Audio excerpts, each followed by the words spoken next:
Midi, c'est Chantal Roberge Dupuis. Donc, je suis en train d'étudier. Alors, comme j'ai dit sur l'autre vidéo, j'ai étudié à la voix haute. Je vais faire de la lecture à voix haute. Donc, si ça peut servir à quelqu'un, ça se peut que j'intègre quelques commentaires. On dit des insights à développement qu'on intègre, qui peut servir aussi à certaines personnes, puis qui va servir à mon avocat. Je continue à dire que je suis à la recherche d'un avocat, ok? Je t'assure que c'est extrêmement avantageux. Donc, Jean Gariepi, monter des 4 lacs, qu'il faut aller réouvrir un dossier, ok? Du coup, qu'il faut aller voir parce que, je sais pas, ok? Je soupçonne peut-être qu'il peut être sous l'emprise de son neveu Frédéric Sénécal, qui est, en tout cas, qui était gardien de prison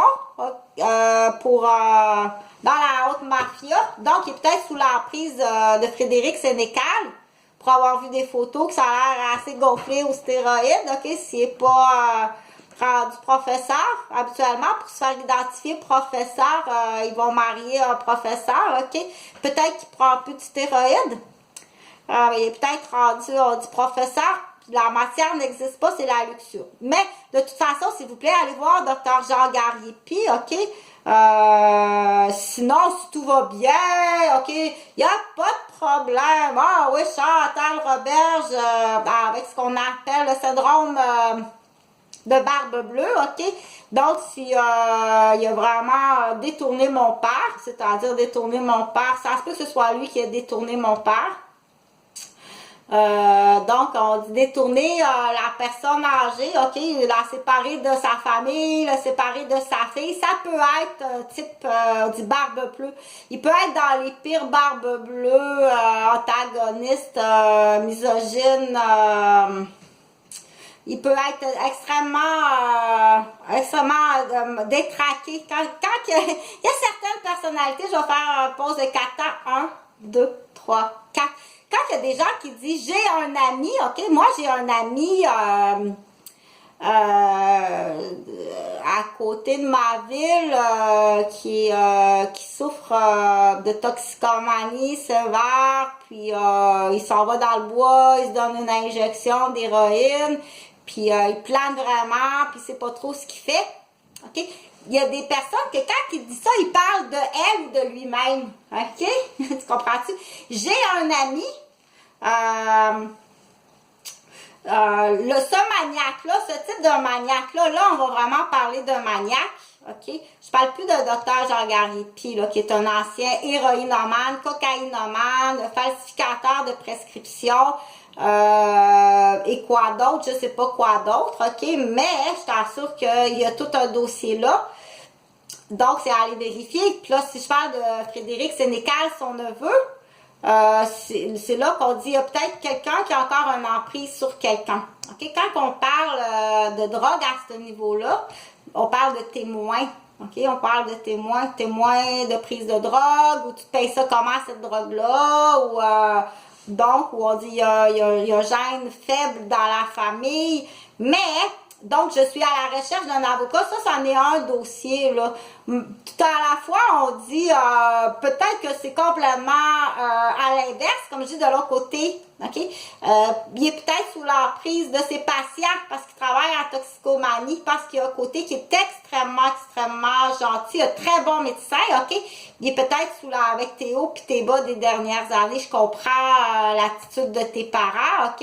Donc, il peut être bien chiant, bien craquant, bien fendant, bien arrogant, extrêmement arrogant.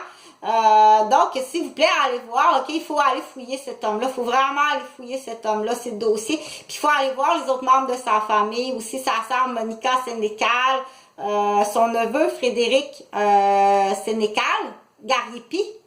Parce que quand on parle de ce niveau, la nouvelle génération consommateurs,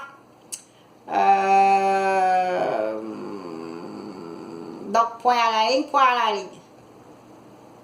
Je suis sur un dossier ici, bon, je vais continuer ma lecture, je vais parler de la spondylarthrite ankylosante. La spondylarthrite ankylosante, c'est un article par Apostolos Kondias, un médecin qui a écrit ça dans Stony Brook University School of Medicine. La dernière révision a été faite en mai 2020. La spondylarthrite ankylosante et la spondylarthropathie prototypique,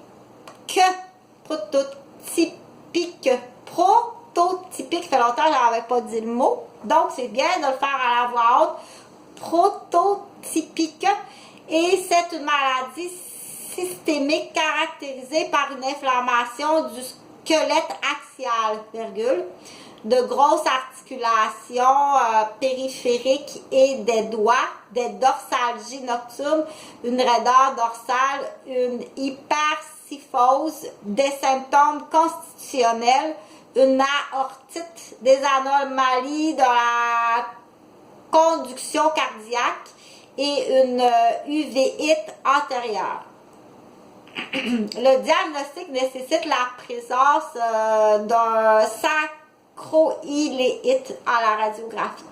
Le traitement repose sur les AINS et les antagonistes du tumeur nécrosis factor ou des antagonistes de l'interleukine 17. Et une kinésithérapie pour maintenir la mobilité des articulations. C'est extrêmement souffrant, ok? Tu vas aller coucher sa céramique 3 jours de temps dans un portique à moins 3 degrés. C'est à ton tour. Tu veux-tu en concentrer ou sur 15 ans? La spondylarthrite ankylosante est 3 fois plus fréquente chez l'homme que chez la femme et débute le plus souvent entre 20 et 40 ans.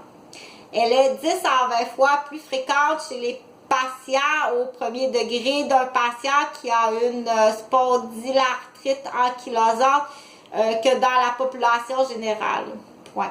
L'allèle HLA humaine leucocyte antigène, en parenthèse B27, est présente chez 90% des patients blancs qui ont une spondylarthrite ankylosante, mais il est également présent chez jusqu'à 10% de la population générale en fonction de l'origine ethnique. Le risque de spondylarthrite ankylosante chez des patients au premier degré possédant l'allèle HLA B27 est de près de 20%. La fréquence accrue du HLA B27 chez les blancs ou chez les HLA B7 chez les noirs plaide en faveur d'une prédisposition génétique. Cependant, la concordance chez les jumeaux monozygotes n'est que de 50% environ, suggérant que les facteurs environnementaux jouent aussi un rôle. La physiopathologie implique probablement une inflammation à médiation immunitaire. Donc, c'est ça. Salut!